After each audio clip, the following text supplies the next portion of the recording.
Hola, hola. Hoy. Yo creo que voy a... No. ¿Qué será?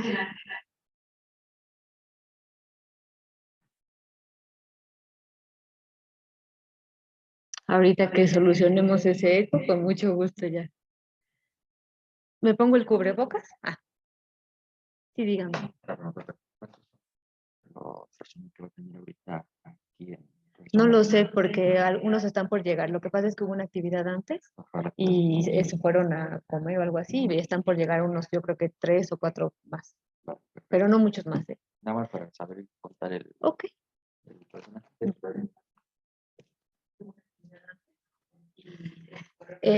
Andrés, ¿podrían quitar el sonido de las bocinas, por favor? Gracias.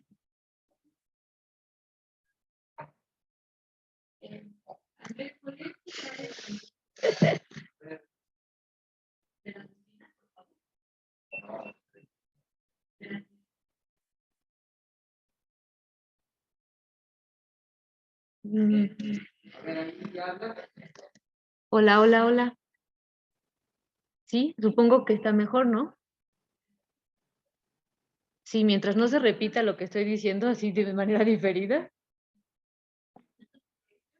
se sigue repitiendo, ¿verdad? Es que creo que el audio de tu computadora, Andrés, está conectado a al estéreo.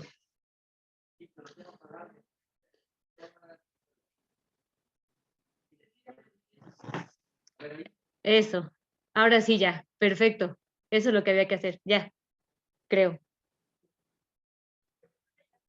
Allá adentro se escucha, pero aquí nosotros lo escuchamos bien. Perdón. Bueno, muy bien. Ok. Bueno, gracias Jorge Jaramillo que nos pone en el chat que se oye bien por aquí. Y bueno, pues bienvenidas, bienvenidos una vez más a nuestra sesión número 8 del curso de literatura rusa clásica, es decir, del siglo XIX. Estamos empezando un poco más tarde, como ya les había comentado, porque antes aquí en este auditorio hubo un evento para festejar el Día Internacional de la Lengua Rusa. Se lo cuento a los que están también aquí en el Zoom. Y bueno, ¿por qué se celebra el Día Internacional de la Lengua Rusa el 6 de junio? Los que están aquí saben o alguien que esté en el chat puede decirme por qué. ¿No? O sea, estuvieron en el evento, festejaron el Día Internacional. Ah, muy bien. Exactamente, el 6 de junio, ya en nuestro calendario, se conmemora el aniversario de Alexander Pushkin. Y creo que este nombre de este poeta ya no es desconocido para los que han tomado o han seguido las sesiones. Entonces, bueno, hicieron coincidir el Día Internacional de la Lengua Rusa con el aniversario de Alexander Pushkin. Y es un aniversario él está cumpliendo 223 años. Entonces nosotros celebramos, o más bien estudiamos la literatura rusa clásica, como se supone cuando hablamos de las literaturas rusas clásicas eh, de las diferentes nacionalidades o culturas, nos referimos a el momento de mayor expresión literaria, ¿no? Cuando se supone que en una cultura encontramos las obras mejor construidas o las que le dieron un vuelco al idioma ruso o en donde se expresa el idioma de manera más audaz, ¿no?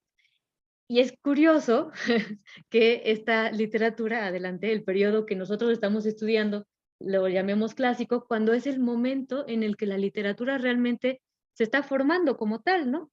O sea, el periodo clásico de la literatura rusa es el periodo de nacimiento y de álgida conformación y concreción. Entonces, bueno, pues ese es el sentido de por qué estuvieron festejando el Día Internacional de la Lengua Rusa con el cumpleaños de Alexander Pushkin, quien fue, si recordamos un poco la sesión de Alina, quien pudo llevar la expresión, pudo expresar por primera vez literatura en el idioma ruso. ¿Se acuerdan? También haciendo un esfuerzo grande de memoria, nuestra primera sesión, cuando estábamos hablando del contexto del siglo XIX, comentábamos que el siglo XIX ruso se abre, sobre todo en las clases ilustradas, en las clases nobles, se abre con una muy fuerte disonancia, una separación entre esta clase educada y el resto del pueblo, ¿no? Pero además que esa clase educada en la que se supone que leía, que escribía, que intercambiaban ideas y lo que sea, pues en realidad valoraba sobre todo la expresión en otro idioma, el idioma francés, no en el idioma ruso. Y así estamos empezando el siglo XIX, ¿no? Pero de repente, bueno, no de repente, ¿no? Pero encontramos en Alexander Pushkin a el genio literario que empieza que moldea la lengua de tal manera que ya expresa literatura y que la expresa además en diferentes géneros, ¿no? En poesía, por supuesto, pero también en prosa, en novela histórica, en teatro, ¿no? Entonces, por eso Alexander Pushkin es como el referente, el gran poeta de la lengua rusa. Y bueno, a eso debemos el festejo, nada más. Pero es curioso, les digo, tenemos apenas 100 años en donde la literatura rusa llega a ser el monstruo que es, ¿no? Como nosotros la conocemos. Y entonces pasa por cambios, como les decía, vertiginosos, pero también como muy apasionados y de mucha experimentación en muy poco tiempo. Lo que otras literaturas u otras culturas hicieron a lo largo de 200, 300, 400 años, en el siglo XIX ruso está pasando en cuestión de décadas, ¿no? Entonces, eso, por ejemplo, hace muy difícil para nosotros los occidentales, ¿no? O sea, que cuando abordamos el estudio de la literatura lo hacemos según el canon occidental y según unas divisiones de periodos que atienden más a la forma de estudiar la literatura francesa, inglesa, española, ¿no? Hablamos de romanticismo, de realismo, y le adjudicamos a esas corrientes unas características que en realidad están extrapoladas de culturas como la alemana, como la inglesa, lo que sea, ¿no? Y cuando queremos estudiar las nuestras, o en este caso la rusa, pues tratamos de ajustar las expresiones que en ese momento estaban formándose, como les digo, de forma pues vertiginosa y también muy modificadas o muy condicionadas por su contexto político, social, queremos ajustarlas a esas etiquetas, a esas características, y a veces pues, nos encontramos con muchas imprecisiones y dejamos un montón de cosas fuera.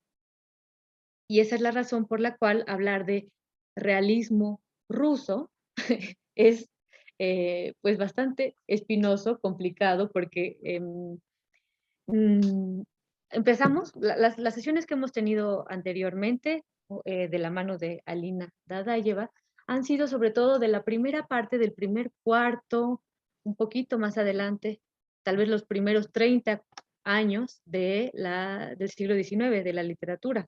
Entonces, escuchamos que se repitieron en su boca varias veces las características de los literatos o del periodo romántico, ¿no? Como sí, en efecto, estos escritores estaban al principio intentando imitar algunas de las manifestaciones europeas, tenían ese referente, pero estaban de todas maneras no solo imitando, sino también apropiándoselo, ¿no? Y poniéndole su sello distintivo. Bueno, hasta ese momento hemos visto a Pushkin en su época romántica, hemos visto a Lermontov, tal vez el más romántico de todos, ¿no? No sé si recuerden qué leímos de Lermontov, alguien que me pueda decir por acá en el chat, tal vez. ¿Mande? No, el jinete de bronce, muy bien, ese es de Pushkin, pero, y sí lo leímos, pero no, de Lermontov no es. Alguien que se acuerde quién fue Pechorin, por dónde anduvo en el Cáucaso, ¿no?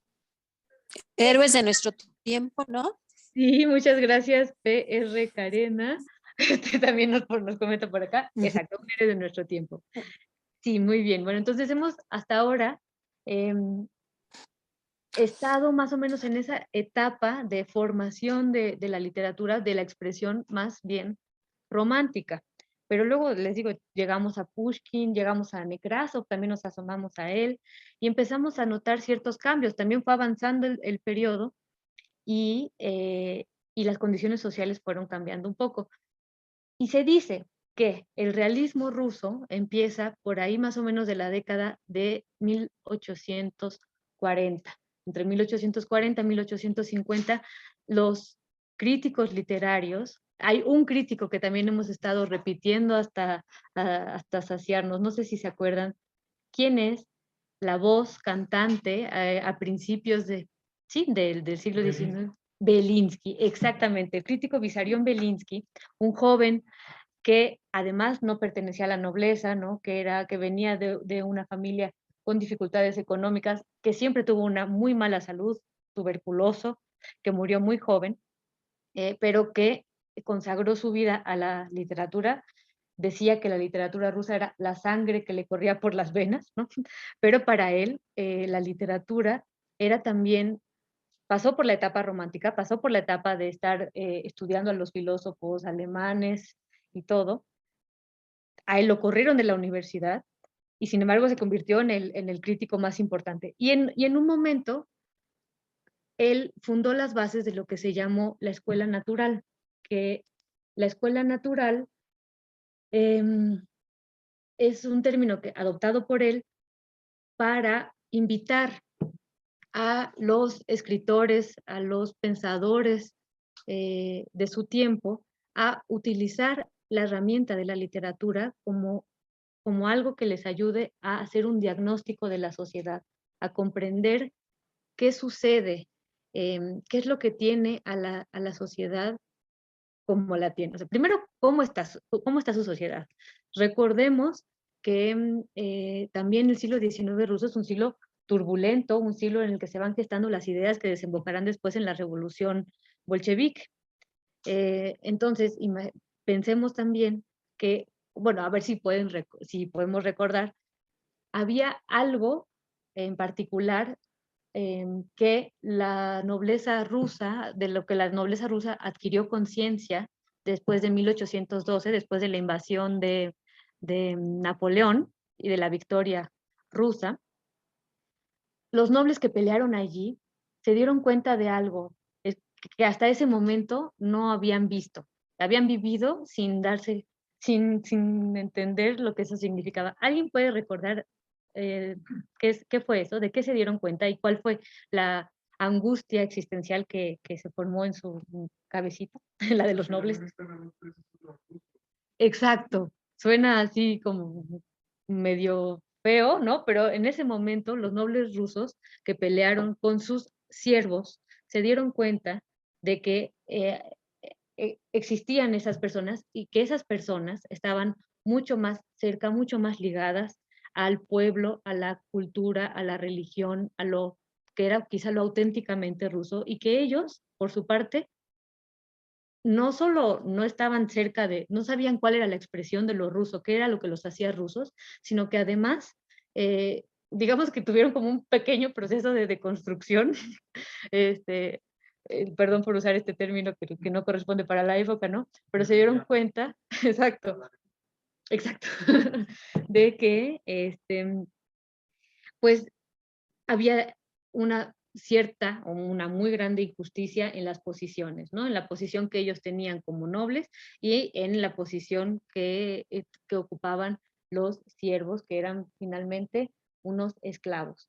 Y que estamos hablando de esclavitud ya en un momento en donde tal vez en otros países, pues tal vez, ¿no? La esclavitud ya no, pues no existía o, bueno, no es cierto. La verdad es que no, pero bueno, digamos que en ese momento los nobles se dan cuenta y también las clases medias que empiezan a surgir de que hay un gran lastre para Rusia, para que Rusia pueda progresar, para que Rusia pueda ser un lugar más justo, más habitable, más rico, menos dependiente, más educado, y que es precisamente la institución de la servidumbre, ¿no? Entonces, conforme nos vamos acercando a 1861, que es el año de la abolición de la servidumbre, pues también alrededor, bueno, y de muchas reformas que hace el zar Alejandro II, pues están pasando un montón de cosas alrededor y los intelectuales están trabajando como intelectuales, pero que tienen una necesidad muy grande o tal vez una pulsión muy fuerte de poder estar cerca de lo que está sucediendo en ese momento. O sea, no van a estar escribiendo los intelectuales novela fantástica o histórica, por decirlo de una manera, que los aleje de la realidad en la que están. Al contrario, están utilizando la literatura para poder diagnosticar esos movimientos políticos, sociales que están ocurriendo y cómo afecta el entorno a cada una de las personas que ellos consideran que, pues, que son parte de la sociedad, ¿no? Entonces, así a muy grandes rasgos, eso empieza a delinear o a poner el marco del realismo, de cómo se debe escribir, ¿no? Este nuevo método. No quiere decir que todos los escritores vayan a alinearse a ese método realista de escritura o que lo vayan a aceptar así sin más, pero por eso, y esa es otra de las características de nuestro siglo XIX ruso, eh, proliferan un montón de círculos literarios. Recuerdan en la sesión pasada, había un círculo en particular en 1849, ahorita vamos a llegar a eso, al que pertenecía Dostoyevsky, al que pertenecía Petrashevsky, el editor. Y bueno, había distintos círculos en distintas casas, sobre todo, por supuesto, en las capitales, en Moscú y en San Petersburgo, más en San Petersburgo que en Moscú, en donde todas estas ideas se debatían. Y bueno, ya eso nada más para que lleguemos a que hoy vamos a dedicar nuestra sesión a uno de los grandes escritores rusos del siglo XIX, que a pesar de ser clave para el desarrollo de la prosa realista en rusa, y a pesar de contar con una obra que abarca casi 13 tomos, pues en español es prácticamente desconocido. Bueno, ahorita ustedes me dirán si el nombre que tienen ahí arriba o aquí en la presentación alguna vez lo escucharon antes, ¿no? Iván Alexandrovich Goncharov. Bueno, entonces, a pesar de él haber escrito, les digo, ser una piedra fundamental en la evolución de la prosa literaria, pues es muy poco conocido fuera de Rusia, y tuvo un profesor, bueno, un traductor que se llama Jorge Bustamante, dice García, que vive en Morelia, colombiano, pero traductor del ruso al español. Él dice que Goncharov tuvo la mala suerte de escribir una poderosísima novela, que es la novela de la que vamos a hablar hoy, la novela Oblomov. Ajá. Dice que tuvo esa mala suerte porque es una novela que atinó tan bien a describir un tipo particular del ser ruso, de los rusos de entonces, pero de los rusos de ahora también, y como decíamos por acá, podría ser que si se acercan a la lectura puedan reconocer a su Oblomov interior, ustedes también, que tuvo esa mala suerte de escribirla, que ese árbol frondoso en que se convirtió Oblomov opacó el resto de la obra de este autor. Sin embargo, por ejemplo, podríamos un poco equipararlo al Quijote con Cervantes, ¿no? Cervantes nosotros sabemos que fue un gran escritor, ¿cierto? Pero si yo les pregunto a ustedes que bueno, no sé si todos crecimos hablando español, ¿no? Pero yo me imagino que la mayoría sí, que digamos, podemos asumir que nuestra tradición literaria es la hispánica, con todas las comillas necesarias. Bueno, si yo les pregunto a ustedes, ¿qué más escribió Cervantes? ¿Qué me dirían? Novelas. Las novelas ejemplares, ¿como cuál? ¿Por la española inglesa? Ándale, bueno, sí, ok. Pero ¿alguien más puede traer otro título a la mente de Cervantes? No. Exactamente, bueno. El licenciado, hay una del licenciado en este momento, se me va, pero es el Sí, licenciado lo mismo algo. estás diciendo por acá, licenciado Vidriera, exactamente. Sí, Gracias. Vidriera, exacto. Vidriera, sí, una cosa. Bueno, Ujú. Lo mismo pasa, ¿no?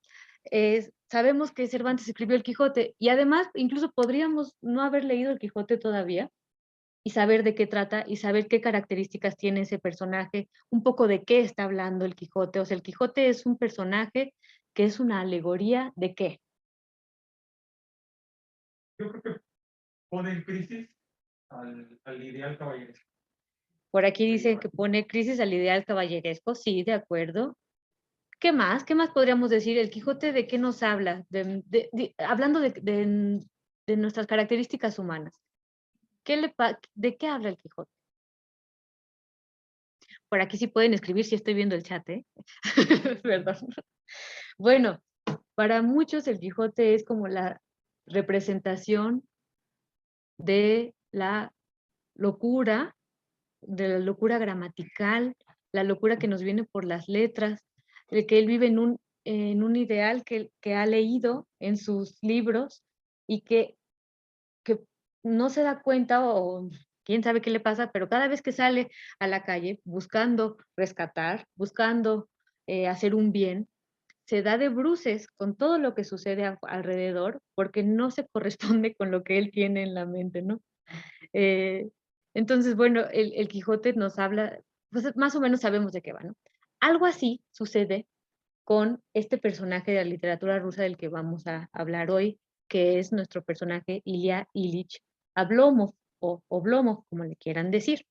Este, para los rusos, un ruso como nosotros mexicanos, eh, promedio, no podrá nombrar qué otros textos tuvo Goncharov, pero seguramente si le dices, ¿sabes quién es Oblomov? Va a recordar las características principales de este personaje, ¿no? Y va a decir, sí, por supuesto, sé quién es Oblomov. Bueno, pues a pesar de eso, nosotros contamos en español, y ahora sí ya esta es la primera diapositiva, contamos en español con 3 traducciones, nada más, de su obra. Él escribió 3 grandes novelas. La primera es cronológicamente esta que tienen una historia corriente, traducida por Víctor Gallego Ballestero. Es la primera, digamos, por ahí de 1840 y tantos, y es la, la novela con la que Bielinski reconoce a Goncharov, un joven que no se dedicaba abiertamente a la literatura, sino que era sobre todo un funcionario, ahorita vamos a hablar también de eso, lo reconoce como una promesa, una futura promesa de escritor realista. Con una historia corriente, y también con El mal del ímpetu, ese que ustedes tienen traducido por Selman Sira, que pueden encontrar o en esa portada que conseguí en Editorial Minúscula, o que pueden encontrar editado por Conaculta, aquí se lo enseño a ustedes por acá, o que pueden encontrar también en El paisaje caprichoso de literatura rusa, editado por el Fondo de Cultura de Selman Sira. Exactamente, allí, en ese. Y contamos también con la traducción, ahora sí, de su segunda novela, Oblomov, que pueden encontrar, ahí tienen en la diapositiva las 2 portadas de 2 ediciones distintas, una que es la de Alba Editorial y otra que es la también editada por la Secretaría de Cultura. Las 2 tienen el mismo texto, son la misma traducción de Lydia Cooper de Velasco. Entonces, la verdad es que no les conviene comprar esta, la de Alba, primero porque es muy difícil de conseguir y segundo porque sale muy cara. Y en cambio, la de Conaculta o Secretaría de Cultura sí se consigue mucho más fácil, está en las librerías Educal y sale, no sé, 300 pesos más barata, es absurdo. Pero bueno, entonces, nosotros de este panorama de Oblomov tenemos, de Goncharov, tenemos únicamente la traducción de esa obra. Ajá.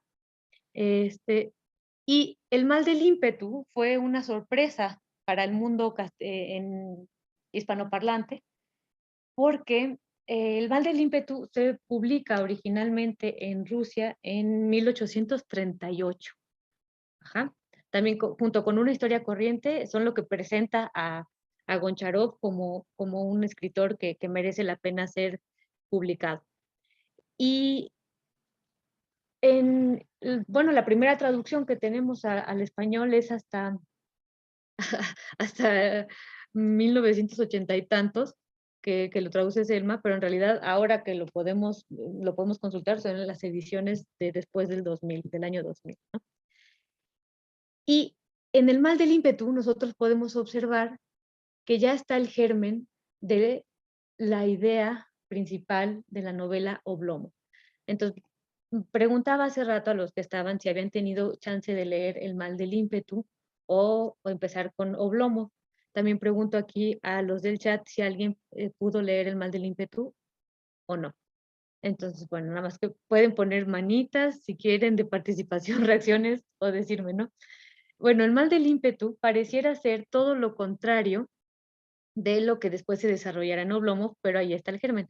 Si recordamos un poco, en El mal del ímpetu hay una familia que no puede quedarse quieta, que todo el tiempo tiene que estar saliendo de paseo. Gracias, Jorge. Jorge lo leyó, Stephanie también, perfecto. Que todo el tiempo tiene que estar saliendo de paseo, o de casa, o de lo que sea, pero se llevan a toda la familia, se llevan a todos los siervos, se llevan amigos.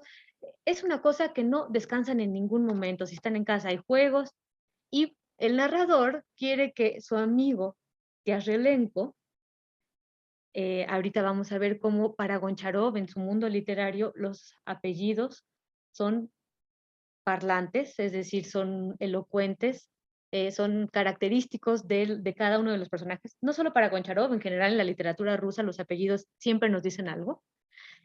Tiashrelenko viene del adjetivo tierroli, que quiere decir pesado.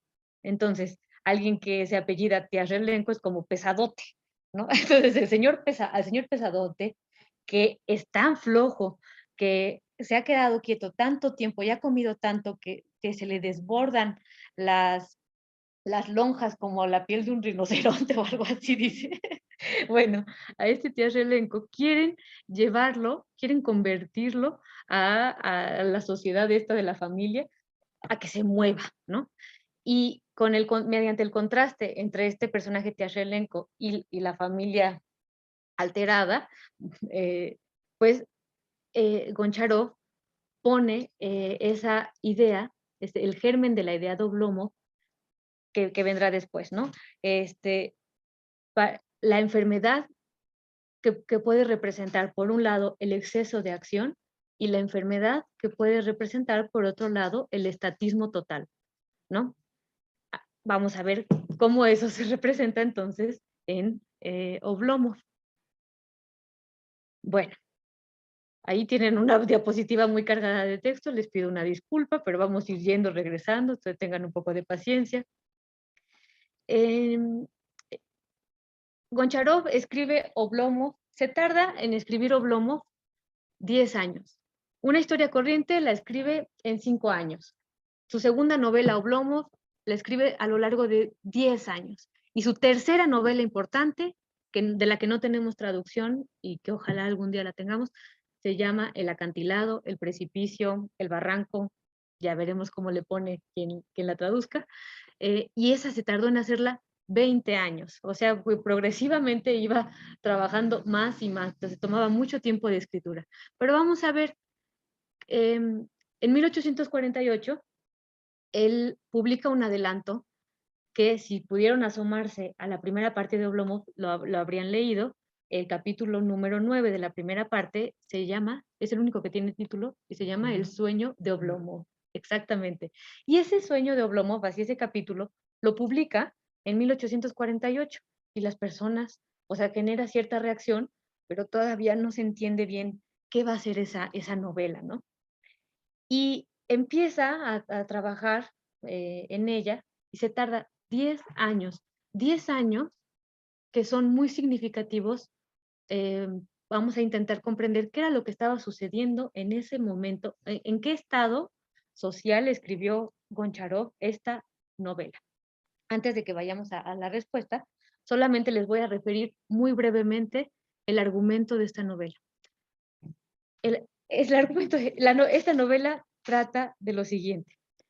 Unos amigos de dudosa procedencia, de dudosa ética, tratan de engañar, de aprovecharse de un hombre excesivamente flojo, que engorda progresivamente, que no se puede parar de su diván.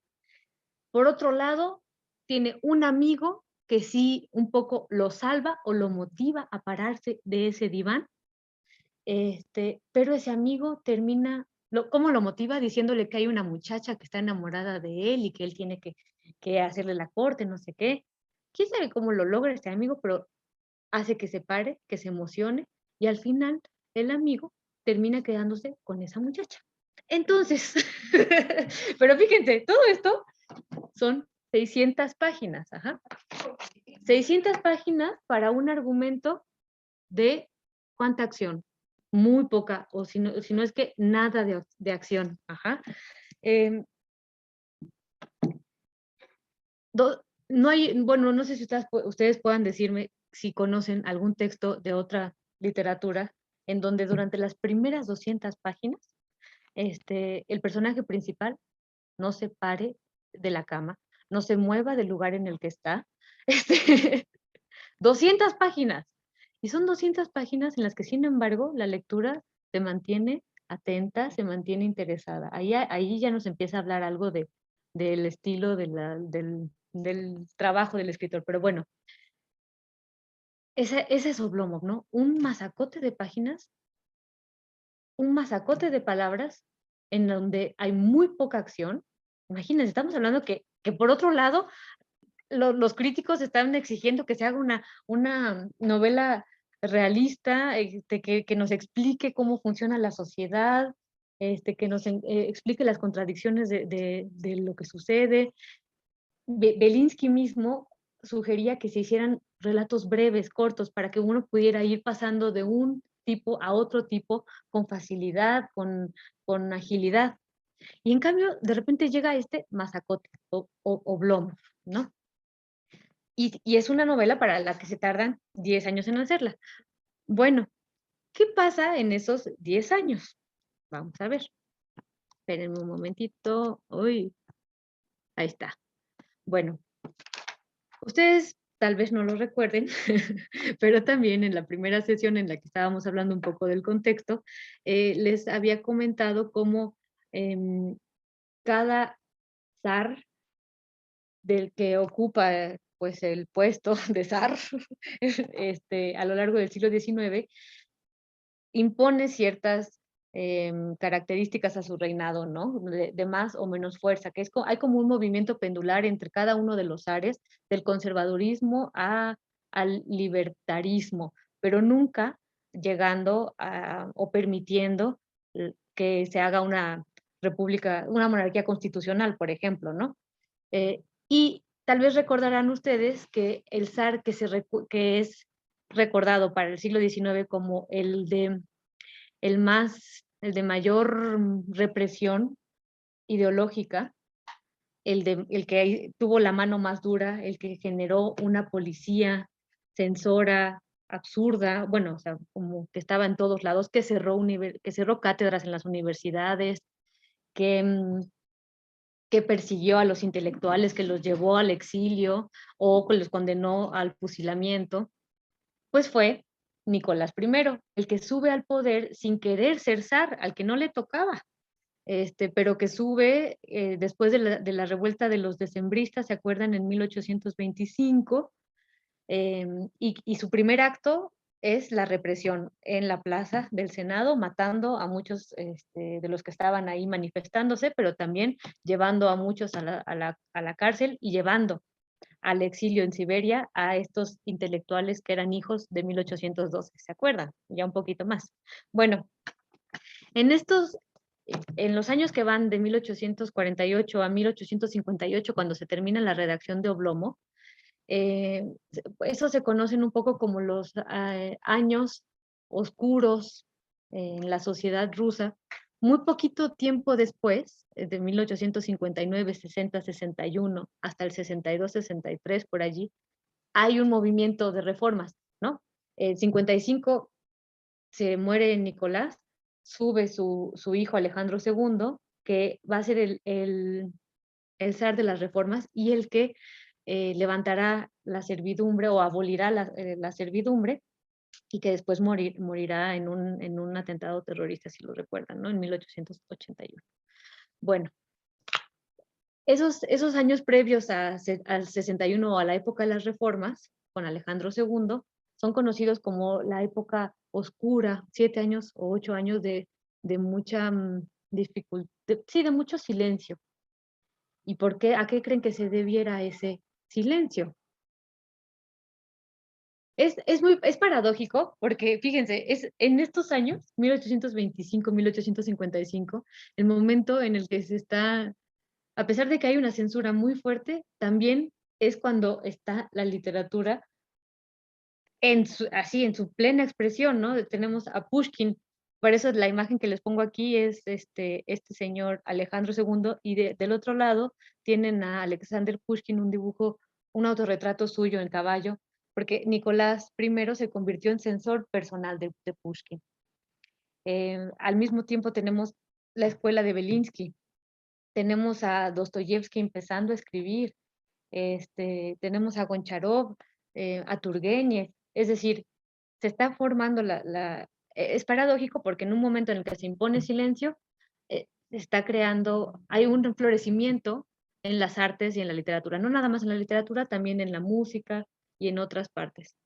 Pero bueno, y recordemos además que en 1849 sucede lo del Círculo de Petrashevsky, del que nos platicaba Alina en la sesión anterior, que es cuando Dostoyevsky termina acusado y condenado al fusilamiento, ¿se acuerdan? En 1849. ¿Y por qué razón? ¿Por qué razón a los que estaban en el círculo de Petrashevsky los mandaron fusilar, luego les perdonaron, pero les dieron 10 años de trabajos forzados? ¿Por qué? ¿Alguien se acuerda? Por reunirse de era. ¿Por reunirse qué? Por reunirse. Exacto. Bueno, dicen que conspiraban en contra de Nicolás I, pero eso de conspirar en contra de Nicolás I no puede estar más lejos de la realidad. Como bien dice el compañero, se reunían, era un círculo en donde se leían las ideas de los socialistas utópicos, pero también en donde se discutían las ideas de la literatura, ¿no? ¿Cómo vamos a hacer? ¿De qué vamos a escribir? Y a Dostoyevsky lo acusan por haber leído en voz alta en ese círculo la carta que ni siquiera él escribió, que escribió Belinsky a Gogol, ¿no? Gogol, que en ese momento estaba considerado el padre del realismo, y que unos años antes estaba escribiendo, o sea, estaba en apogeo, ¿no? Entonces, claro, eso no podía sino tener consecuencias en la sociedad, ¿no? Si a una persona la están condenando al fusilamiento por haber leído una carta que ni siquiera escribió él, pues eso quiere decir que entonces debemos irnos con cuidado, ¿no?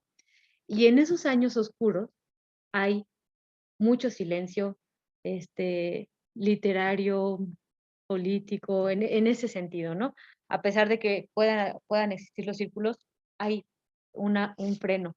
Y también, por otro lado, se está fortaleciendo, Nicolás I está fortaleciendo la administración, está creando nuevos cargos, está dando, pues eso, más recursos, está burocratizando todo el aparato administrativo, perdón, gubernamental. Entonces, ¿qué pasa cuando qué pasa cuando esto sucede? Pues que la sociedad empieza a contentarse con el trabajo que tiene, ¿no? Y a tratar de no molestar, de no ir en contra de lo que se ha manifestado como muy autoritario. Entonces, son 10 años en los que está escribiendo Goncharov una novela en la que no hay nada de acción, una novela en la que el personaje principal es una persona que no tiene la motivación suficiente para levantarse del diván, que es un terrateniente, que no tiene ninguna preocupación económica, ¿no? Que al que le sirve un criado, que fue un siervo, que fue quien incluso lo tuvo en brazos cuando niño, cuando él crecía en la finca de su familia. Y sin embargo, esta persona no encuentra sentido a la vida, no encuentra sentido al día a día suficiente para eso, levantarse, asearse, desayunar. Y tiene dos grandes problemas. ¿Cuáles son los dos grandes problemas de Oblomov? Si alguien lo pudo leer, aparecen muy al principio. Los dos grandes problemas de Oblomov. Tiene que dejar su apartamento piso, Ajá. porque el dueño va a ampliar. Muy bien. El gran problema de Oblomov. Ese es el primero. Ajá. El segundo es una carta que recibe del administrador, Ajá. donde le dice que las malas cosechas se han provocado pérdidas por 2,000 rublos. Exactamente. O sea, que tiene Se han fugado ciervos. Se han fugado ciervos, entonces que cada año le va a llegar una renta mensual menor, ¿no? Uh-huh.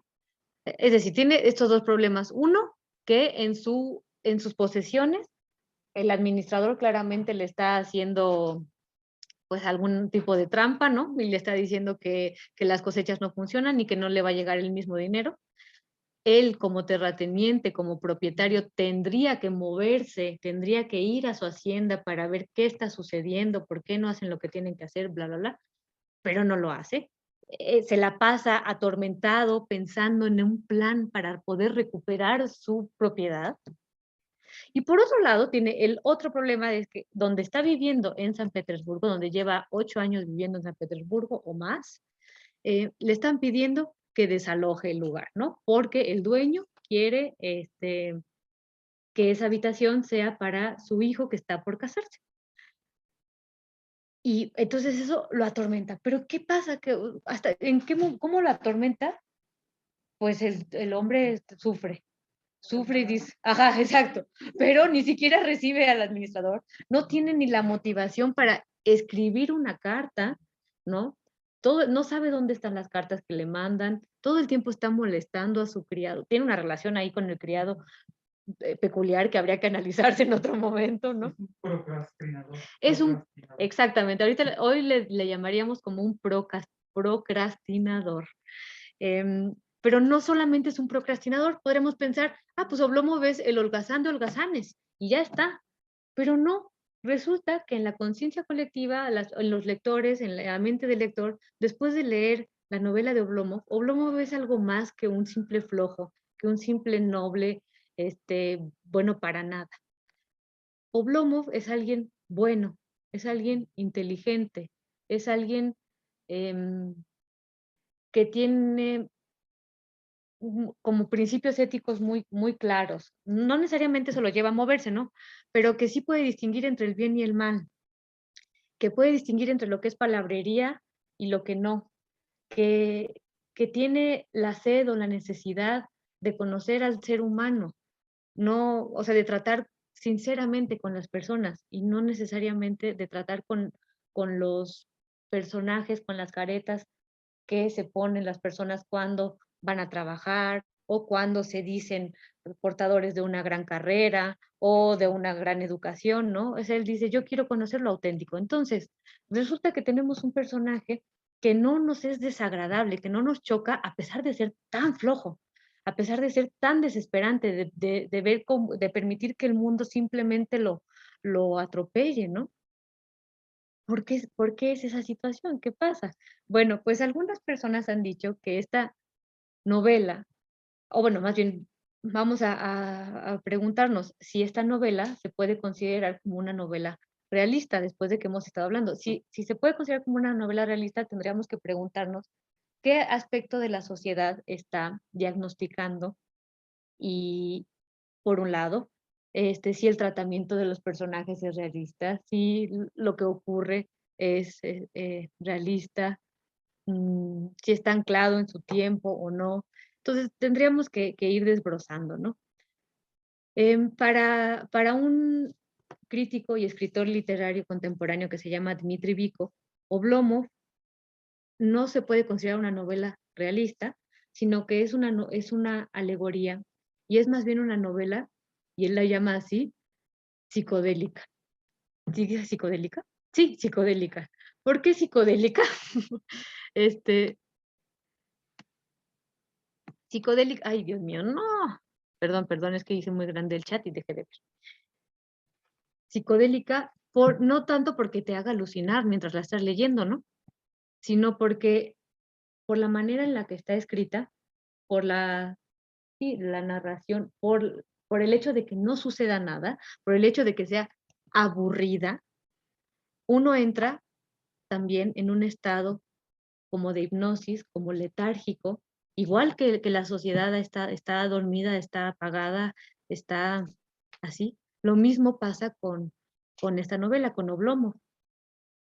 Entonces él dice, es eso, ¿no? Es una novela a la que uno tiene que entregarse, porque, y les digo, si no lo han hecho, por favor, aunque sea, lean las primeras, no sé, 30, 40 páginas de Oblomov para que puedan sentir de qué estamos hablando, ¿no? Cómo pone atención a los detalles. Hay cada objeto lo puede describir o referir, pero es simbólico. Em, los diálogos entre las personas que se van cruzando con Oblomov o incluso los monólogos que tiene Oblomov mismo son referidos sin ninguna prisa, y entonces todo eso, Es sí, una alegoría de un estamento, de una clase social. más o menos, no necesariamente de la nobleza, es una alegoría de una característica El alma. del alma rusa. Ahorita vamos a irla tratando de definir, ¿no? Y del alma, pues yo diría también humana, ¿no? Pero aquí en particular se refiere a lo ruso. Entonces, también, ¿qué pasa en esta novela? Avanzamos, ¿no? A lo largo de 600 páginas, vamos leyendo, dejándonos llevar por este ritmo que nos mece, que un poco nos lleva a veces al sueño. Y vamos conociendo personas, entramos, tal vez nos refiere el sueño de Oblomov, nos refiere recuerdos de infancia, es decir, todas son cosas que expanden el tiempo, o sea, uno no siente la progresión de los días, no sientes cuántas horas han pasado, no te das cuenta, porque la atención está puesta en otro lado, y es precisamente en tratar de quitar esa ilusión o sí, la ilusión del tiempo, de que el tiempo corre. Las acciones, por supuesto que nos dan idea, ¿no? De que el tiempo está pasando. Pero si no pasa nada, estamos así también, ¿no? Y no sé si esto que les estoy diciendo les pueda recordar un poco a alguna novela muy famosa del siglo XX, de principios del siglo XX, es decir, cuando ya no se escribe de manera realista ni tratando de motivar a las personas a moverse, a hacer algo, a pensar algo. Cuando cambia la sensibilidad a un tipo de novela más modernista, hay una novela muy larga que tiene la palabra tiempo en el título. Proust, En busca del ¡Exacto! tiempo perdido. Sí, exactamente. En busca del tiempo perdido, exactamente. Podemos considerar que este estilo de narración de Goncharov, esta manera de fijarse en el detalle, de referir las memorias, de tener incluso no es diálogo de conciencia, sino como el monólogo que tiene Oblomov, primero después se pelea con su criado Sájar, le dice cosas horribles, Sájar se pone a llorar, se desespera, se va Sájar y luego él se queda reflexionando, haciendo conciencia de lo que dijo y se regaña, se da cuenta de que está equivocado, es decir, todas estas técnicas narrativas que no aparecen en otras novelas del siglo XIX, en otros autores, están aquí muy presentes en Oblomov y son pues precursoras después de Proust, por ejemplo, de Esperando a Godot, de Beckett, de Virginia Woolf también en algunas de sus obras. Entonces tenemos una obra rarísima que se publica en 1858 en Rusia y que sí está diagnosticando un poco a la sociedad. Ahorita veo el comentario largo que tengo acá, Bárbara, ahorita lo vemos. Sí está un poco diagnosticando a la sociedad. De hecho, la primera parte es de veras, ojalá puedan acercarse un poquito antes de dormir, unas 10 páginas antes de dormir, lo que sea, lo que quieran, pero ahí podemos conocer a Oblomov, nos presenta a Oblomov y nos presenta a los amigos estos que vienen con él a pedirle cosas o solamente a estar allí, ¿no? Y a partir de lo que dice en sus diálogos podemos darnos cuenta de cómo Goncharov va destruyendo casi que cada tipo pues del intelectual o del noble, del periodista, del funcionario, ¿no? Entonces, por ejemplo, también, ¿por qué no podemos considerar esta novela una novela realista? Lo encontramos elocuentemente al principio en las palabras de Pienkin con Oblomov. Llega a visitarlo un escritor, entre escritor y periodista. No, es un escritor, el escritor Pienkin. Y le dice, sin escuchar muy bien a Oblomov, o sea, nadie de los que viene a visitarlo, solamente uno, escucha cuáles son sus angustias, ¿no? Ya recordamos cuáles son las angustias, ¿no? Que se tiene que ir.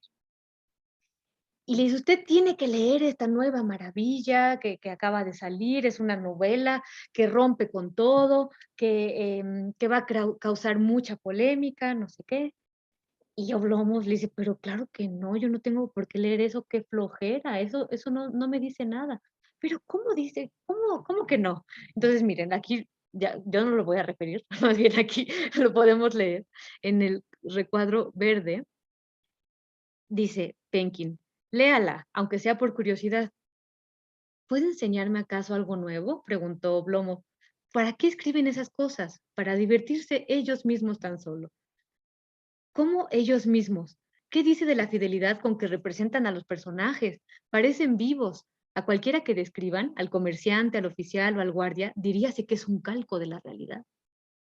¿Para qué se esfuerzan tanto? ¿Por diversión? ¿Para poder decir que cada uno de los personajes está tomado de la realidad? La vida, sin embargo, no figura en ninguna parte. No hay compasión ni condolencia, aquello que denominan humanismo. Tan solo amor propio. Cuando describen a ladrones o a mujeres públicas, parece que su único afán es meterlos a la cárcel. En su relato no se perciben las lágrimas invisibles, sino únicamente la burla notoria, la burla notoria y burda y la maldad. Entonces vemos cómo para Oblomov, eso que están todos cacareando como un gran texto, como lo importante del realismo, no es más que algo superficial, algo que solo nos habla de una parte de tal vez un personaje, que nos habla así como alguien quiere condenarlo, ¿no? Pero no nos habla de las motivaciones del corazón, del alma que llevó a esa prostituta, a ese ladrón, a actuar como actuó. Entonces a él le parece que si eso es el realismo, entonces él no tiene nada que ver con el realismo, él no está de acuerdo con el realismo, ¿cierto? Ahí podemos un poco escuchar las palabras de Goncharov también. Goncharov en algún momento dijo de su obra que Oblomov estaba completamente inspirado en su infancia, en los recuerdos de su vida. O sea, y entonces podemos asumir a veces que las expresiones que tiene Oblomov se corresponden con las ideas del escritor. Ahora, como les estaba hablando de los apellidos parlantes, ¿no? Penkin viene de pienka, que significa espuma, es decir, lo que está en la superficie del agua, no lo profundo. ¿Se fijan? Después habla con otra persona, con Sudbinsky. Llega este periodista. No, perdón, Sudbinsky no es un periodista. Sudbinsky es un compañero suyo con el que estuvo trabajando, porque en algún momento Oblomov trabajó. En algún momento Oblomov fue a la universidad y luego se metió a hacer la carrera de funcionario, ¿no? pero no logró estar ahí mucho tiempo. Ahí cuenta también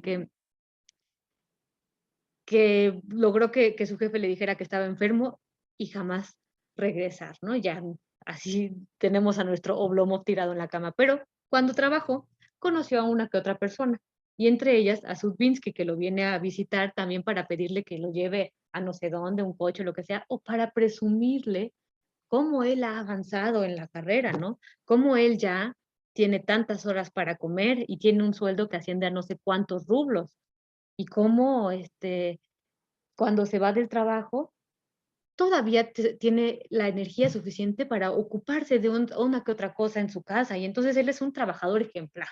Y va y le habla a Oblomov, y Oblomov no puede sino verlo con una enorme compasión y decir, no, compañero, tú estás realmente perdido si piensas que la vida sirve, la vida es para trabajar, la vida es el trabajo, ¿no? ¿Qué te ha dado el trabajo? Dice Oblomov, no tiene sentido, y más en el trabajo en esta administración en donde lo que haces tú es nada más inventarte problemas para poner a la gente a hacer cosas, pero que no tienen ningún sentido, ¿no? Entonces, ay, ay, ay, ¿verdad? Y todos empezamos a pensar, ¿qué está pasando? Bueno, nada más les refiero ahora a esa parte con Sudbinski. En el recuadro rojo, Sudbinski viene, le dice todas estas cosas y vamos a escuchar la reflexión de Oblomov. Le dice, te has atascado, querido amigo, atascado hasta las orejas, pensaba Oblomov siguiéndolo con la vista. Estás ciego, sordo y mudo para todo lo demás que hay en el mundo. Con el tiempo irás progresando, te encargarán importantes misiones, acapararás honores, distinciones. En nuestro país a eso se llama hacer carrera. Pero qué poco se exige al hombre como tal. Ni inteligencia, ni voluntad, ni sentimientos. ¿Qué falta hace eso? Es un lujo. Y así transcurrirá tu vida y muchos de tus dones, muchos, permanecerán dormidos. Y sin embargo, trabajas desde las 12 hasta las 5 en la oficina y desde las 8 hasta las 12 en casa. Desgraciado. Oblomov sintió un sereno júbilo al pensar que él, desde las 9 hasta las 3 y desde las 3 hasta las 9, podía quedarse en su casa, en el diván, que no debía presentar ni escribir ningún informe, que tenía libertad para sus sentimientos e imaginación. Ajá, bueno, pues Sudbinski viene de la palabra sudba, que significa destino. Entonces, para este caso es, Sudbinski piensa que todo está ya definido y que él tiene, o sea, que su destino, que su misión es esa, la del trabajo.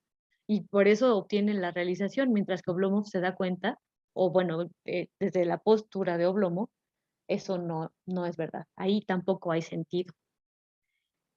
Tenemos al personaje Tarantiev, que es un otro muchacho que llega ahí y que es un hombre que se la pasa dando consejos legales de cómo sacar provecho, pero que al final él no puede sacar provecho para sí mismo. O sea, nada más va por ahí diciendo, tú deberías hacer esto y tú deberías hacer lo otro, y lo que sí hace es ir gorreando la comida de la gente, y a Oblomov le saca dinero por donde puede. Entonces Tarantiev también trabaja, es también un funcionario que no asciende, que bla, bla, bla, que no le va bien, pero bueno, va sacando ahí sus mordidas. Y, la mordida, ¿de dónde? Tarantiev viene de la palabra tarantul, o sea, tarántula, una persona que pica, que está allí así presta para hacerle mal, ¿no? Está todo, algo que me frustra mucho a mí como traductora de ruso, cuando veo las ediciones, las traducciones de ruso, es saber que estos apellidos tienen toda esa carga de significado y que no venga ni una pequeña nota para explicarlo, porque se dan cuenta, sí son relevantes, sí son muy parlantes. Y a todo esto, pues nos tocaría preguntarnos qué quiere decir Oblomov, de dónde viene Oblomov, ¿no? Oblomov viene del verbo aplamat, que quiere decir quebrarse, romperse, bueno, quebrar, romper, tirar. Es decir, Oblomov podríamos decir que es aquella persona a la que al que rompieron, o aquel al que se rompe, al que se derriba, es decir, el que prefiere está roto, está tirado y se da cuenta, o sea, uno no tiene que armarse, ni tiene que levantarse, ni tiene que estar haciendo cosas, ¿no? Él simplemente está roto. Ahí hay una ausencia total de motivación, ¿no? ¿Y quién sabe qué lo rompió? No importa, solamente no hay motivación. Bueno, ahorita vamos a ver qué más pasa con esta cosa. Hasta aquí. Bueno, podríamos eso, ¿no? Decir que Oblomov no es una novela realista, es una alegoría y vamos construyendo esta alegoría de una persona que tiene una ausencia de motivación, que sin embargo, o sea, para pararse, para moverse, para trabajar, para encontrar sentido en cualquier actividad que no sea estar tirado, y sin embargo, no es un vegetal, o sea, sí está pensando, está atormentado con emociones, con sentimientos, como que reflexiona, sostiene, su existencia se sostiene en el pensamiento.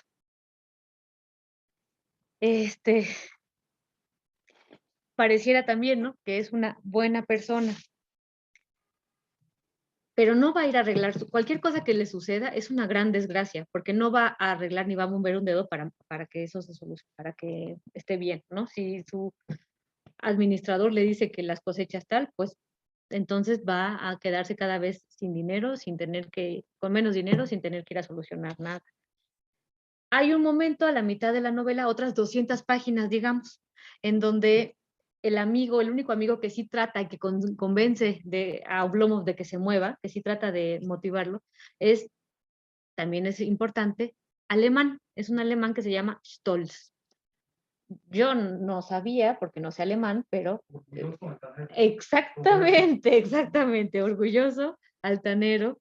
Y Stolz también, si lo vemos de cerca, pues es el amigo de Oblomov desde la escuela, estudiaron juntos, y es el que llega con Oblomov y le soluciona las cosas, ¿no? Le paga algunas cuentas, le pone el papel para escribir la carta, escribe cartas con él, pero además le dice de esta mujer, Olga Ilinskaya. Ilinskaya, ¿cómo se llama Oblomov? Ilya Ilich. Ilinskaya quiere decir de Ilya. O sea que Olga Ilinskaya le debería de corresponder a Ilya Oblomov. Pero bueno, le habla de ella, y ella ve a Oblomov, o sea, ella también como que pareciera que se enamora de Oblomov, que ella hace de Oblomov su propósito. Yo lo voy a motivar, yo lo voy a sacar de la cama, conmigo va a administrar su hacienda, vamos a tener una vida, pero empieza a dudar. Dice, ay no, sí me gusta Oblomov, o más bien me gusta el amigo, el alemán, el que se ejercita, el que camina, el que canta, lo que sea, ¿no? Y entonces está otras 200 páginas, ella, dudando, ¿no? ¿Con quién me voy? ¿Quién me conviene? ¿Un Oblomov me conviene? ¿O me conviene un Stolz?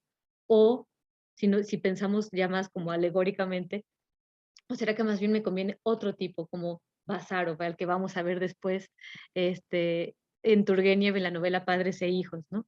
Es decir, Rusia, en este caso, puede estarse debatiendo entre qué hacer. Una de las grandes preguntas del siglo XIX, ¿no? ¿Dónde está la motivación para el movimiento? ¿Hay motivación para el movimiento? ¿Aceptamos la realidad tal cual es?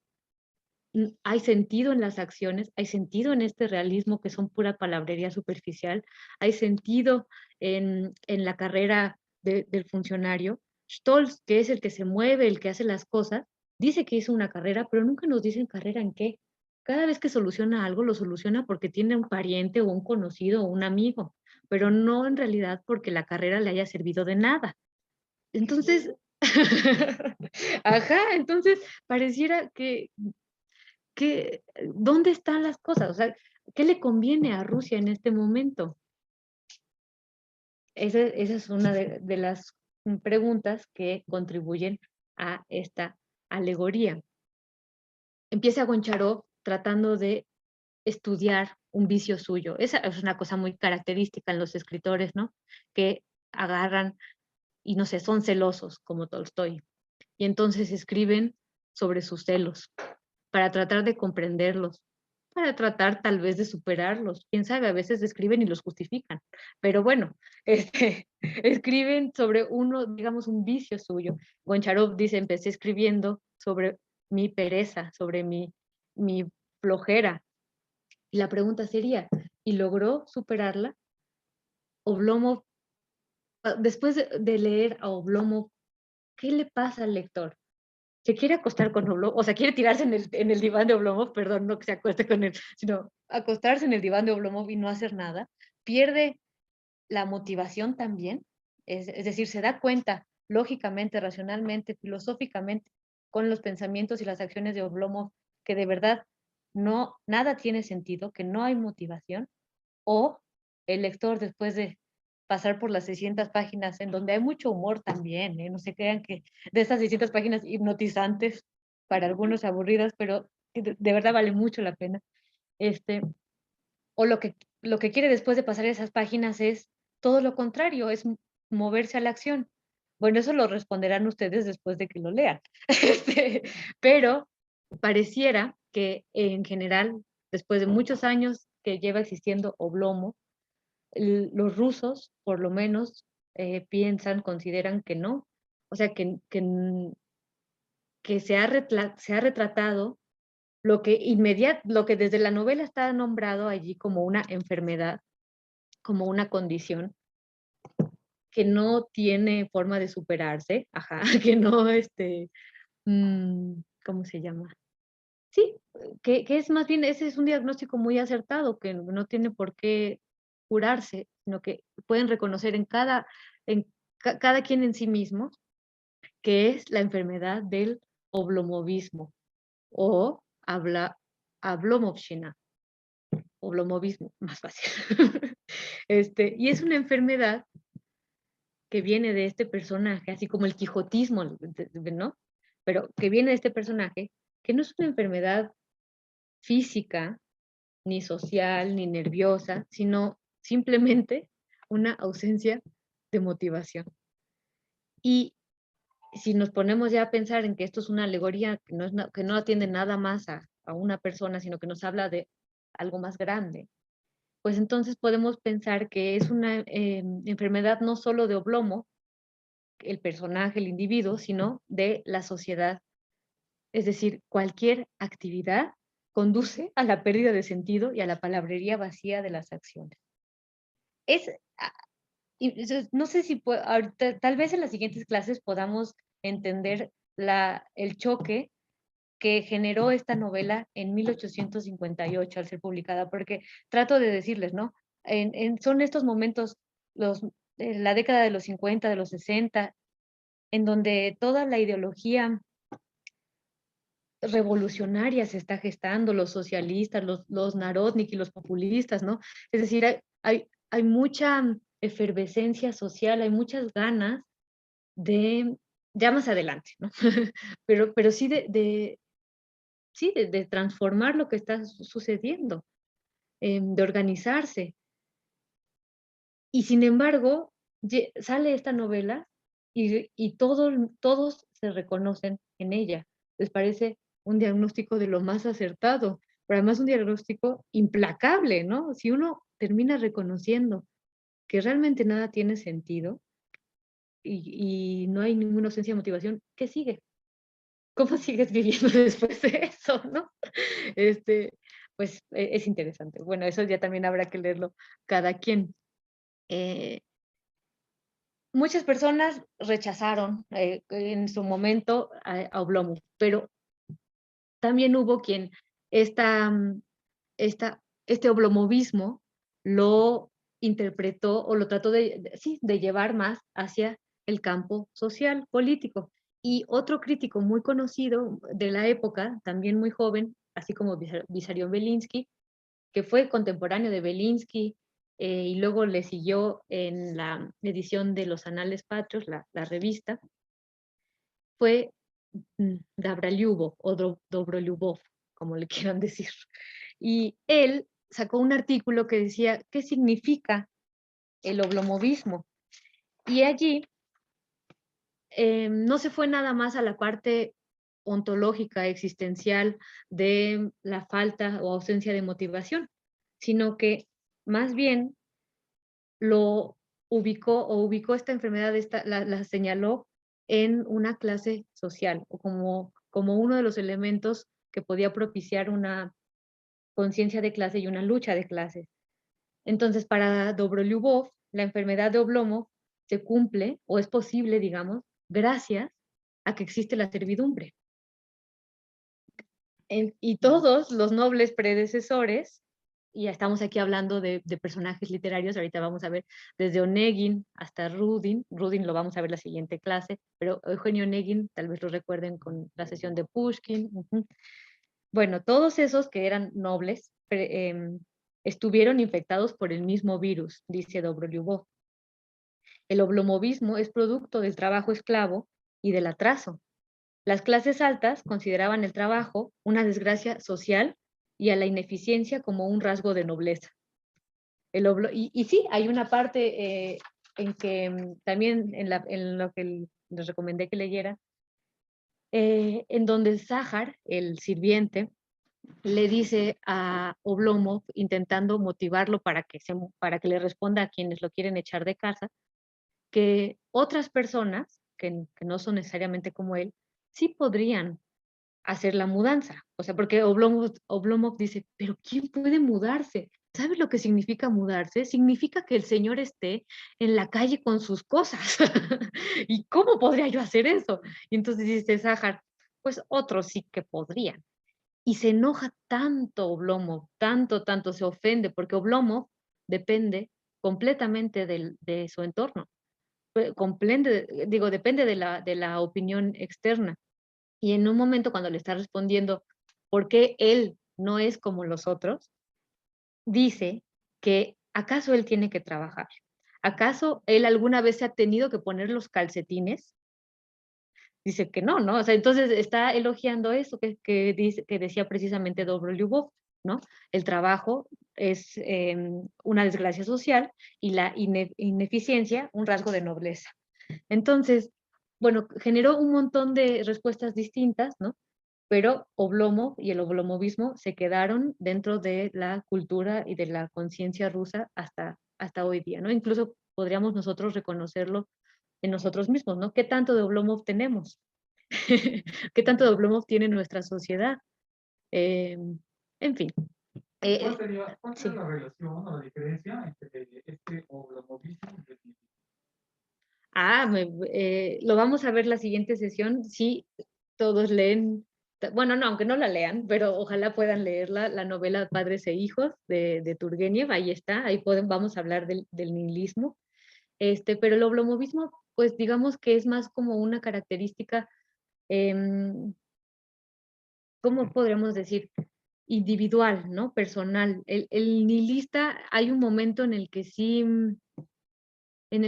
está, bueno, no sé, que pasa por un momento de convencimiento de que puede, eh, no es cierto, perdón, me estoy haciendo bolas. Iba a decirte que puede haber un cambio, de que puede hacer es decir, que el nihilista entiende que lo que le impide em, realizar alguna de sus ideas está afuera, está en la sociedad. Es como que la sociedad está en un plano inferior a las ideas que él tiene, y entonces comprende que no va a poder cambiar, o sea, que no va a poder trascender esa etapa en ese momento, y entonces no hay sentido para nada.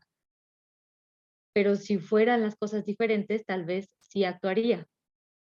En cambio, en el oblomovismo, no importa cómo sean las cosas, hay una ausencia de motivación interna, total. No se necesita una causa extrínseca para que pueda actuar. Pero no sé, voy a tratar de tener una respuesta más articulada la siguiente clase para cuando hablemos de los nihilistas. ¿Te parece bien? Sí.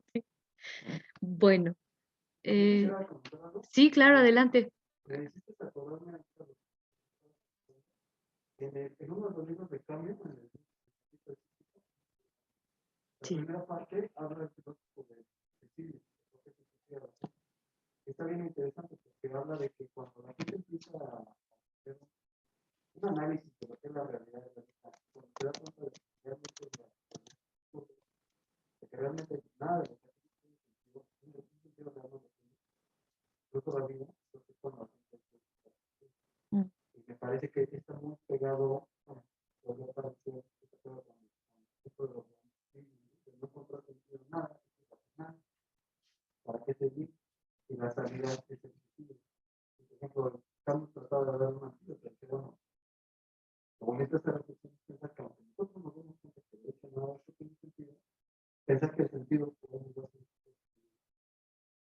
y así salvar esa parte del suicidio. Pero mucha gente pues no logra dar ese sentido. Como la otra, salirse del juego. Vemos. Cierto. Y sin embargo, Oblomov no se suicida. Oblomov simplemente sigue tirado en su diván, ¿no? Bueno, tiene un momento en el que les decía, trata de moverse, que sí se levanta, que va a escuchar a esta chica cantar, que trata de hacerle la corte, lo que sea. Pero bueno, tienen una desaveniencia, no funciona. Ella se va con el amigo y él regresa a su diván. Pero también hay un momento en que llega a su propiedad y se casa con una mujer que es, le ponen así, ignorante, y que se dedica sobre todo a alimentarlo. Entonces ella le da una comida muy, muy burda, muy, ay, ¿cómo decirlo? A ver, si cuando estaba tratando de seducir a Olga Ilinskaya, Oblomov se permitía comer trufas, champaña, no sé qué, esta mujer lo que le da es una empanada rellena de vísceras, entrañas, porque ¿qué es lo importante para Oblomov? Lo que está dentro.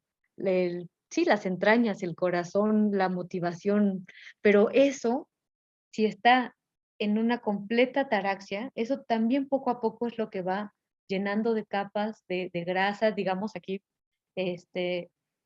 una grasa que incluso termina anquilosando el corazón, ¿no? O sea, Oblomov no, digamos, Goncharov, cuando está tratando de estudiar este vicio, y nos preguntábamos, ¿y logra superarlo? Pues no logra superarlo, se queda allí, más bien lo diagnostica y se va para adentro, profundiza en esto, en esta situación de estatismo y de apatía, y eso es lo que pasa, ¿no?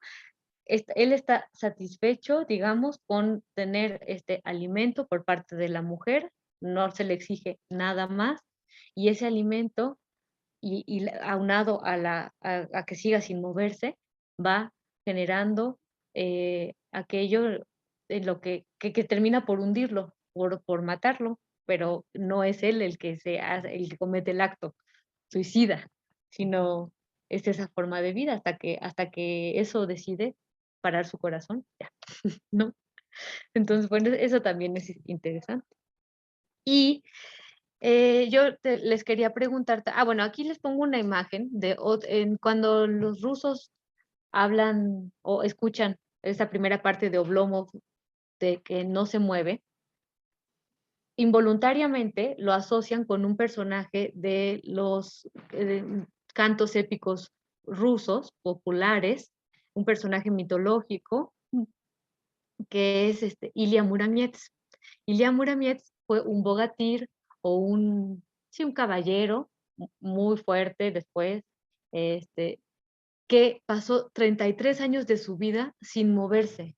36 años de su vida echado. Ahí pueden ver a los papás preocupados porque su hijote, su nini en este caso, ¿verdad? No se levanta, no hace nada. Pero hay un momento en que llegan unos cantantes, unos recitadores, que le dan una bebida especial a Ilya Muromets porque ellos saben para lo que está destinado. Y con esa bebida, él como que adquiere vigor y se levanta y bueno, resulta ser uno de los caballeros más fuertes y que mejor defienden el territorio, ¿no? Entonces se asocia esta inmovilidad con el personaje Ilia Muramietz, pero también pensando que hay un momento en el que va a cambiar, en el que va a tomar algo mágico va a suceder, una bebida o lo que sea, el amor de una mujer, lo que sea, y se va a levantar y va a moverse, y va además a convertirse en un héroe, ¿no? Bueno. Coinciden, ¿no?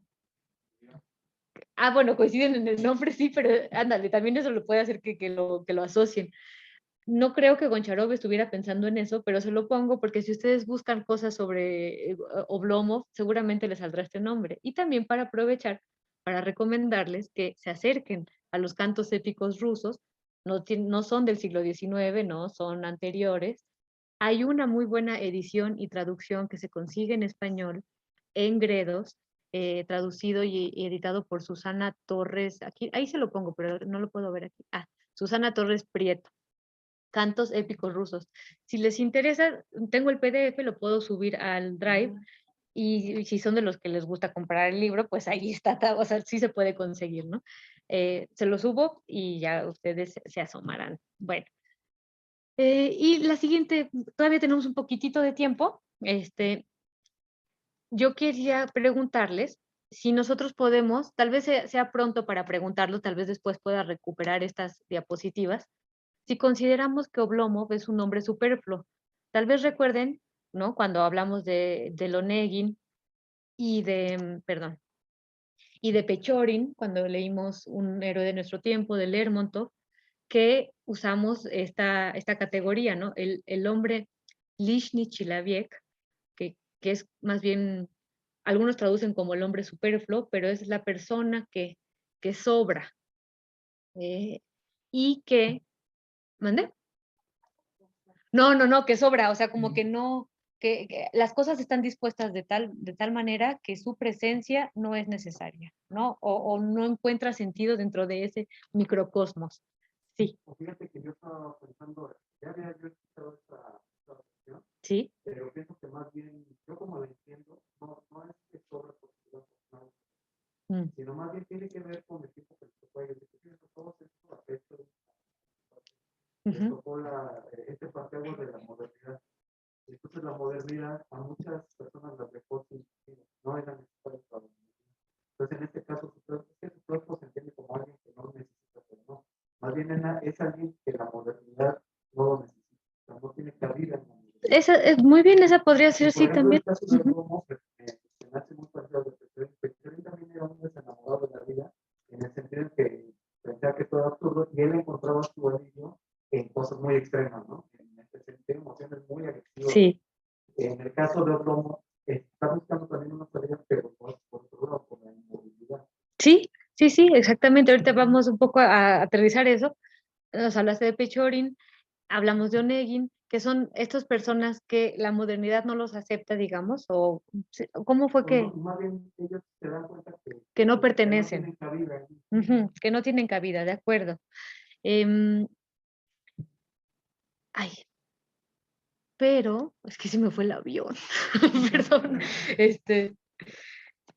Sí, pero esos personajes todavía tienen en su definición, en su descripción que hacen los autores de ellos, un halo muy romántico, ¿no? Buscan emociones violentas, acaban muriéndose en duelo, son desafiantes en todas sus interacciones sociales, ¿no? Alejandro Ariel González ha definido a este hombre superfluo como un personaje culto, ilustrado, amante de todo lo bello y sublime, pero que desde el punto de vista social es incapaz de llevar adelante reforma alguna y desde el punto de vista individual es incapaz de realizarse íntegramente como persona. Tamara Germanovich ha dicho que el hombre que sobra, que encarna a tantos jóvenes rusos de ideas liberales, cuyos vicios, como el amor propio, el cinismo o el demonismo, se derivaron de la imposibilidad de poner en práctica sus potencialidades espirituales. Eso. Se derivaron de la imposibilidad de poner en práctica sus potencialidades espirituales e intelectuales. Están viviendo un momento que sí es la modernidad, pero también todo esto de la gestación de las ideas revolucionarias, ¿no? Darse cuenta de que pertenecen a una clase social que está en contradicción absoluta con los ideales que ahora están persiguiendo, ¿no? Entonces, hay diferentes personajes a lo largo de la literatura que han sido catalogados como hombres superfluos, o hombres que sobran, hombres que no pertenecen, como lishny человек en ruso. Entonces, por ejemplo, aquí tenemos la imagen de Volkonsky. Volkonsky sale en Guerra y Paz. Todavía no hemos llegado a esa novelota, ya llegaremos por ahí de septiembre, creo, con Tolstoy, ¿no? Es un noble que pelea en 1812. Luego tenemos a Onegin, de quien ya hemos hablado, que es increíblemente culto, ¿no? Que persigue a Tatiana, pero que la vida le queda chiquita, ¿no? Nada es suficiente para él. Tenemos a Raskolnikov, que además tiene una idea de sí mismo. Raskolnikov, ¿se acuerdan de Crimen y Castigo? Que una idea pues megalómana, ¿no? Como Napoleón, ¿por qué a Napoleón sí le está permitido hacer todo y a mí no? ¿No? ¿Por qué Napoleón puede matar y yo no puedo matar? Tenemos aquí la imagen de Bazarov, que aprovecho como una vez más para pedirles que para la siguiente sesión, si pueden, avancen en lo que puedan de la novela Padres e Hijos. La tienen ya en el Drive y si no se puede conseguir en Alba Editorial. Bueno, en muchas. Padres e Hijos está muy traducida. Yo recomiendo la traducción que le subí, que es la de Joaquín Fernández Valdés. Y él, por ejemplo, tiene una actitud, vamos a hablar de los nihilistas, hablando de Basaro, él dice, yo no comparto ninguna opinión porque yo tengo mi opinión. Ay, está bien. Bueno, tenemos también a Pechori, ¿no? Yo dice aquí, estaba preparado para amar a todo el mundo, pero nadie me entendió. Y entonces aprendí a odiar.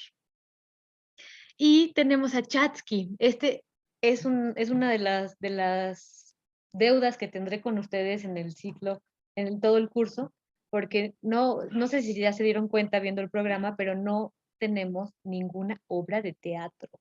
Es decir, no vemos dramaturgia, sí vimos poesía y sí estamos viendo narrativa, por supuesto, novela, pero no hemos visto ni veremos obra de teatro. Pero aprovecho aquí para recomendarles, si quieren también puedo subir el texto, que lean.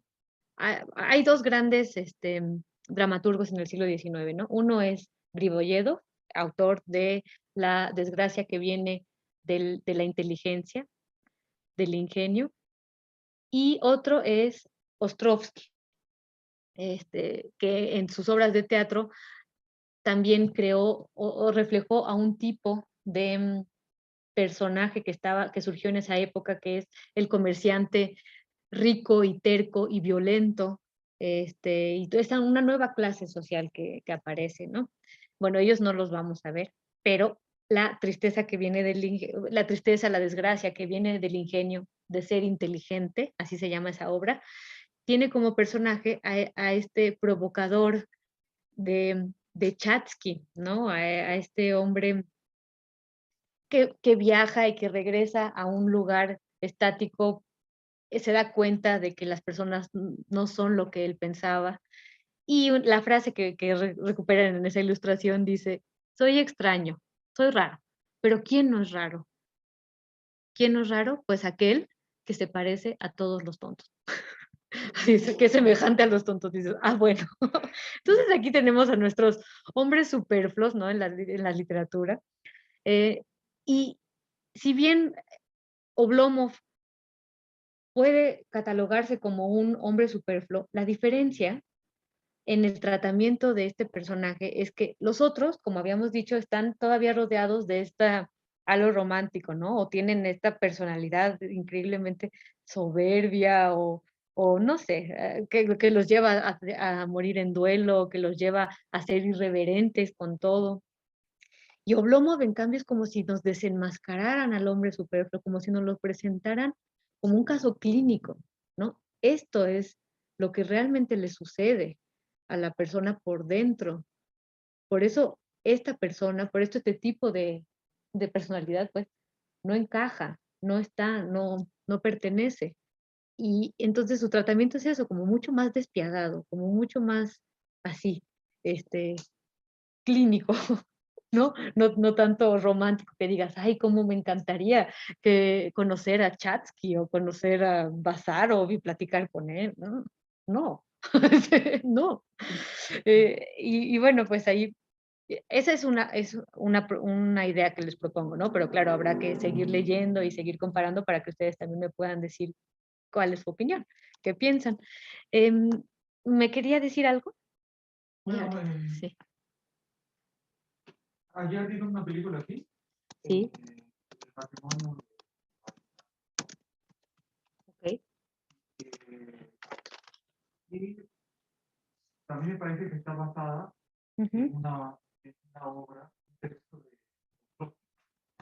Ah, Entonces, el personaje principal vive en la sensación, un poco en cierto sentido, eh,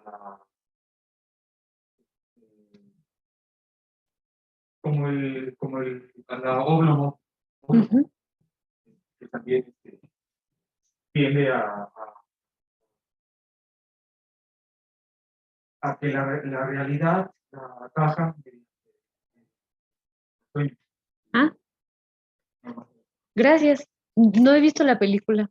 Debía haber venido ayer, ¿verdad? También, pero sí, la buscaré. Luego me puede. Ah, no, lo mandaron el volante, ¿verdad? Ahí viene qué película es.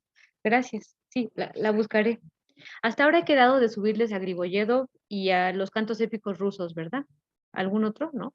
No. Ok. Y lo de ¿Cuál? eh, ¿Cuál? sí, El de Chatsky.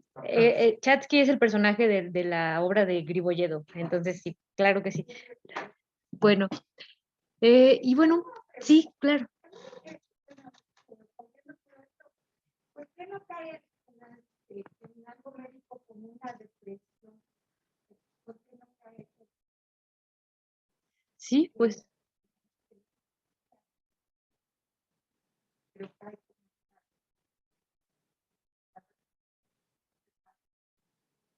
claro. Y además tiene todos los medios para que todo se responda. Pero podríamos, o sea, más bien, tal vez sí está deprimido, ¿no? La depresión es un poco cuando se baja la voluntad, ¿no? O se esconde, se aplasta, es difícil llegar a ello. Entonces, podríamos decir que sí está deprimido, pero sí, bueno, yo creería que sí, pero ujú, No, no me extremo al otro, pues, la otra, la de- ajá, no, de un extremo al otro, ¿no? Estar totalmente estáticos, sin hacer nada, y nosotros a que no parar nunca. exactamente, y es curioso, ¿no? Bueno, Bocharov se ve que estuvo pensando esto muchísimos años, como les decía, el mal del ímpetu aparece en 1838 y es todo lo contrario. Ahí está el contraste entre la acción y la inacción en un cuento corto, breve, que cumple con las expectativas que quería Belinsky para el realismo, ¿no? Un cuento dinámico que señala un mal de la sociedad y sobre todo eso corto. Y está pues eso, el contraste entre ambas enfermedades, porque en el mal del ímpetu tampoco uno puede decir que le gustaría vivir como los Zurov, ¿no? Y ni condenar 100% a Tiashelenko.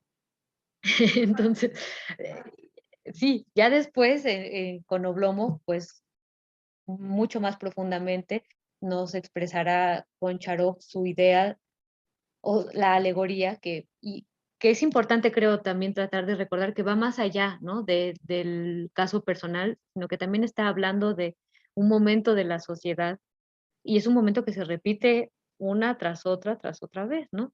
Y que hizo muy difícil, o no sé si muy difícil, pero era como lo que marcaba el péndulo de las reformas, ¿no? ¿Y por qué se hicieron reformas siempre tan malas? O sea, o tan insuficientes. ¿Qué pasaba en el siglo XIX? ¿Quiénes estaban encargados de hacerlo?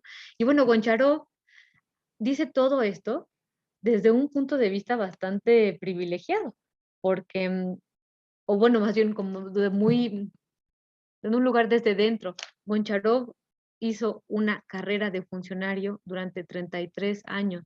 Goncharov vivió una vida muy ordenada, fue un soltero y un conservador recalcitrante, o sea, no tenía nada que lo preocupara, digamos, ¿no? Y no se movía tampoco, o sea, él decía de sí mismo que era tan flojo como Oblomov, y estuvo, primero fue secretario del gobernador de Simbirsk, de la ciudad donde él vivió, después se mudó a San Petersburgo y se hizo traductor de la correspondencia del Ministerio de Finanzas, trabajó 11 años como censor durante el gobierno de Nicolás I, ¿no? Y al mismo tiempo, paralelamente, llevaba esta carrera literaria. Pero entonces, bueno, tenía les digo, una posición privilegiada de observación para poder, y por eso acertó, ¿no? Por eso fue tan bueno con este personaje y con los otros que están ahí alrededor pululando. Y bueno, ya nos queda muy poquito tiempo, yo solamente quería dejarles esto, porque empezamos, ¿no? Tarde, porque era la celebración del Día de la Lengua Rusa y había que comer y no sé cuánta cosa. Y la siguiente sesión la dedicaremos a Turgeniev, entonces aproveché para traerles un pequeño poema en prosa que escribió Turgeniev en honor a la lengua rusa y que me parece a mí muy curioso. Vamos a leerlo y después vamos a tratar de, en la siguiente clase, por supuesto, de entender en qué contexto lo dijo, por qué lo dijo.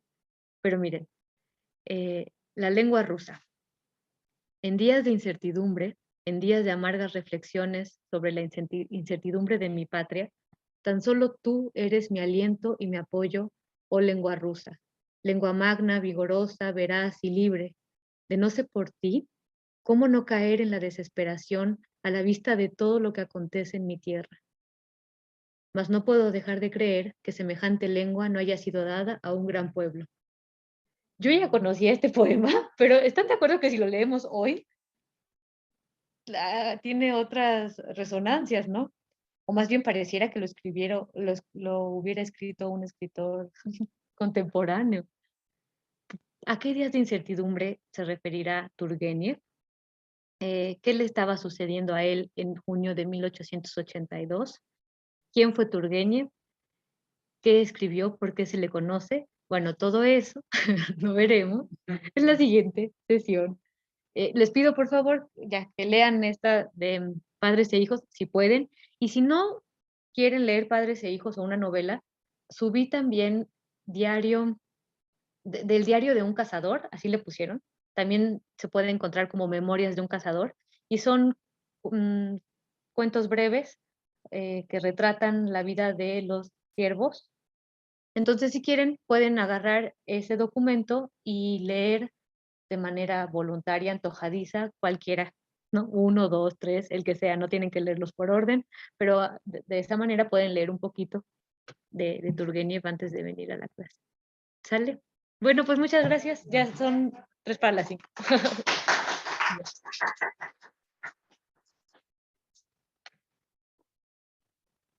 Ojalá puedan leer Oblomov en algún momento. Y bueno, muchas gracias por aquí a los que están en la reunión de Zoom.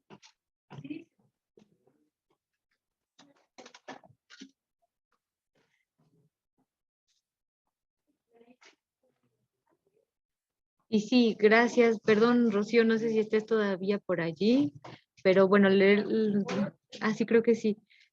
Justo pasa con Oblomov, como pasó con el Quijote. El Quijote se come el nombre de Cervantes y Oblomov se come el nombre de Goncharov. Gracias, hasta luego. Pero bueno, muchas gracias. Hasta luego también por aquí. Y ya. Hay algo que todavía me sigue sonando mucho y lo mencionaste al principio de la clase.